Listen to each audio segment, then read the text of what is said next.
Welcome to my channel ಉತ್ತರ Karnataka recipe ನೋಡಾಕತ್ತಂತ ಎಲ್ಲ ನನ್ನ ಅಕ್ಕ ತಂಗಿಯರಿಗೂ ನಿಮ್ಮ ಮನೆ ಮಗಳಾದ ಲಕ್ಷ್ಮಿ ಆರ್ ಮಾಡುವ ನಮಸ್ಕಾರಗಳು. ಇವತ್ತಿನ ರೆಸಿಪಿ ಏನ್ ತೊಗೊಂಬಂದಿನಿ ಅಂದ್ರೆ ಬೆಳಗ್ಗೆ ನಾನು ಕೇಸರಿ ಬಾತ್ ಮಾಡ್ಕೊಂಡಿನಿ. ಅದು ಹಾಗೆ ಇದೆ, ಊಟ ಯಾರು ಮಾಡಿಲ್ಲ. ಹಾಗಾಗಿ ನಾನು ಅದರಿಂದ ಹೋಳಿಗೆ ಮಾಡ್ತೀನಿ ಹೇಗೆ ಅಂತ ನೋಡ್ಕೊಂಬರ್ತೀನಿ. ಬೆಳಗ್ಗೆ ಮಾಡಿರೋ ಕೇಸರಿ ಬಾತ್ ಇವತ್ತು ಗುರುವಾರ ನಾನು ಪ್ರಸಾದಕ್ಕೆ ಕೇಸರಿ ಬಾತ್ ಮಾಡ್ಕೊಂಡಿದ್ದೆ. ಹಾಗಾಗಿ ನಾನೇನ್ ಮಾಡೀನಿ ಅಂದ್ರೆ ಇದರಿಂದ ನಾನು ಹೋಳಿಗೆ ಮಾಡ್ತಾ ಇದ್ದೆ. ಅದು ಹೋಳಿಗೆ ಮಾಡ್ಕೋತೀನಿ. ಕೇಸರಿ ಬಾತು ಮಿಕ್ಕಿ ಉಳಿತಂದ್ರೆ ಊಟ ಬೆಳಗ್ಗೆ ಯಾರು ಮಾಡ್ಲಿಲ್ಲ ಅಂದ್ರೆ ರಾತ್ರಿ ಟೈಮು ತಣ್ಣಗಾಗಿರ್ತದಲ್ಲ, ಅವಾಗ ನಾವು ಹೋಳಿಗೆ ಮಾಡ್ಕೊಂಡು ಊಟ ಮಾಡೋಣ. ಈಗ ನೋಡ್ರಿ ಈ ರೀತಿ ಲಡ್ಡು ಕಟ್ಕೊಂಡು ಈಗ ಅದಕ್ಕೆ ಸಿರಾ ಅಂತ ಮಾಡ್ಕೊಂಡಿದ್ದೀವಿ. ಇವಾಗ ಹಿಟ್ಟು ಕಲಸಿಟ್ಟಿನಿ, ಗೋಧಿ ಹಿಟ್ಟು ಕಲಸಿಟ್ಟಿನಿ ಮೆತ್ತಗ. ಈಗ ಏನ್ ಮಾಡೋಣ ಅಂದ್ರೆ ಬಿರುಸು ಏನಾರ ಇತ್ತಂದ್ರೆ ಒಂಚೂರು ಕೂಗುರು ಬೆಚ್ಚಗೆ ನೀರು ಮಾಡಿ ಹೊಡೀರಿ. ಹೊಡೆದು ಈ ರೀತಿ ಗುಂಡಿ ಕಟ್ಕೋರಿ. ನಂದು ಬಿರುಸು ಏನಾಗಿಲ್ರಿ, ಇಷ್ಟು ಸ್ಮೂತ್ ಬಂದದ. ಇದ್ರೊಳಗೆ ಡ್ರೈ ಫ್ರೂಟ್ಸ್ ಹಾಕಿದ್ದೀನಿ, ದ್ರಾಕ್ಷಿ ಗೋಡಂಬಿ ಎಲ್ಲ.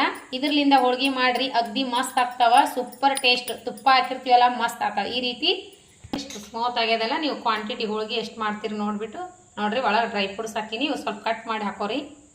ಡ್ರೈ ಫ್ರೂಟ್ಸ್ ಅವ ನೋಡ್ರಿ. ಈಗ ಫಿಲ್ ಮಾಡ್ತೀನಿ. ಸಜ್ಜಕ ಸೀರಾ ಕೇಸರಿ ಬಾತ್ ಉಂಡಿ ಹೆಂಗೆ ಹೂರಣದೊಳಗೆ ತುಂಬ್ತೀವಿ ಅದೇ ರೀತಿನೇ ಸಜ್ಜಗದೊಳಗೆ ಥರ ಅದೇ ರೀತಿನೇ ಹಿಟ್ಟನ್ನು ನಾದ್ಕೋಬೇಕು, ಕಲಸ್ಕೋದು. ಹಿಟ್ಟು ಹೆಚ್ಚಿಗಾಗಿದ್ದು ತಕ್ಕೊಂಬಿಡೋಣ.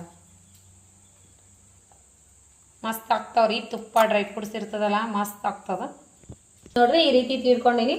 ಇದು ಡ್ರೈ ಫ್ರೂಟ್ಸ್, ಅದು ನಡಬರ್ಕವೆಲ್ಲ ಡ್ರೈ ಫ್ರೂಟ್ಸ್ ಬಂದವಂಗ ನೋಡ್ರಿ. ಎಷ್ಟು ಸೂಪರ್ ಕಾಣಿಸ್ತಾವ, ಕಲರ್ಫುಲ್ ಆಗಿ ಮೆತ್ತ ಮಸ್ತ್ ಆಗ್ತಾವ್ರಿ. ತುಪ್ಪ ಹಾಕಿರ್ತೀವಲ್ಲ ಸೂಪರ್ ಟೇಸ್ಟ್ ಆಗ್ತಾವ ನೋಡ್ರಿ.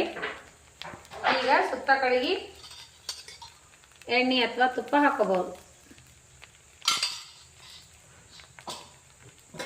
ಈಗ ಟರ್ನ್ ಮಾಡ್ತಾರೆ.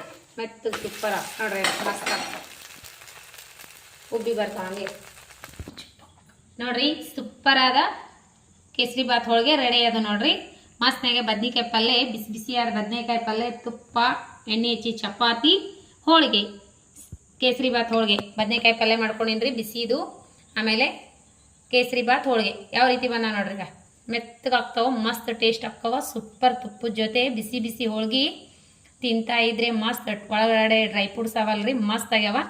ಎಣ್ಣೆ ಹಚ್ಚಿ ಚಪಾತಿ ಬಿಸಿ ಬಿಸಿವು. ಈ ರೀತಿ ಮಾಡ್ಕೊಂಡು ಊಟ ಮಾಡ್ರಿ, ಇಷ್ಟ ಆಗ್ತದ.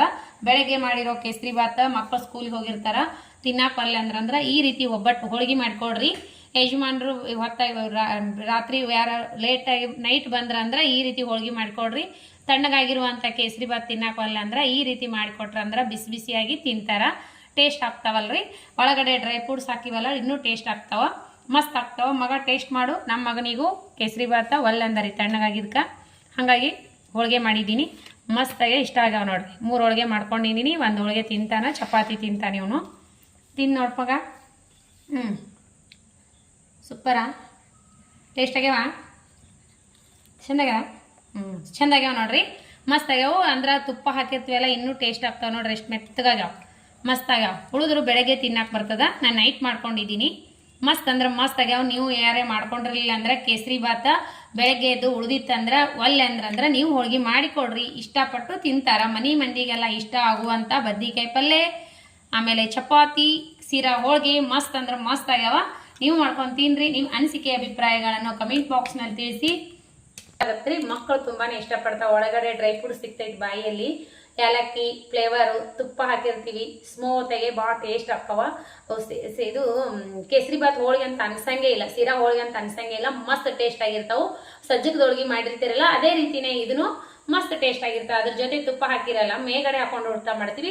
ಇದು ಅದರೊಳಗೆ ತುಪ್ಪ ಹಾಕಿ ಮಾಡಿರ್ತೀವಲ್ಲ ಇನ್ನೂ ಟೇಸ್ಟ್ ಆಗಿರ್ತದ. ನೀವು ಮಾಡ್ಕೊಂಡು ತಿನ್ರಿ. ಅನಿಸಿಕೆ ಅಭಿಪ್ರಾಯಗಳನ್ನು ಪಟ್ಟನೆ ತಿಳಿಸ್ರಿ. ನಿಮ್ಮ ಅನಿಸಿಕೆ ಅಭಿಪ್ರಾಯಗಳನ್ನು ಕಮೆಂಟ್ ಬಾಕ್ಸ್ನಲ್ಲಿ ತಿಳಿಸಿ. ಇನ್ನೂ ಯಾರೆಲ್ಲ ಸಬ್ಸ್ಕ್ರೈಬ್ ಆಗಿಲ್ಲ ಪಕ್ಕದಲ್ಲಿರೋ ಬೆಲ್ ಬಟನ್ ಪ್ರೆಸ್ ಮಾಡ್ರಿ. ನೀವು ಸಬ್ಸ್ಕ್ರೈಬ್ ಆಗ್ತೀರಿ. ನಾ ಹಾಕುವಂತ ನಮ್ಮ ಉತ್ತರ ಕರ್ನಾಟಕ ರೆಸಿಪಿಗಳು ನಿಮಗೂ ಬಂದರೆ ಮುಡ್ತಾವು, ತಕ್ಷಣನೇ ಬಂದು ಮುಡ್ತಾವು. ಮತ್ತೆ ಮುಂದಿನ ರೆಸಿಪಿಯಲ್ಲಿ ಸಿಗೋಣ ಫ್ರೆಂಡ್ಸ್. ಯಾರೆಲ್ಲ ನನ್ನ ರೆಸಿಪಿ ಟೈಮ್ ತೊಗೊಂಡು ನೋಡ್ಲಾಕತ್ತೀರಿ, ಬಿಟ್ವೀನ್ ಟೈಮ್ ತೊಗೊಂಡು ಅವರಿಗೆಲ್ಲ ತುಂಬು ಹೃದಯದ ಧನ್ಯವಾದಗಳು ಫ್ರೆಂಡ್ಸ್. ನಮಸ್ಕಾರ, ಬಾಯ್.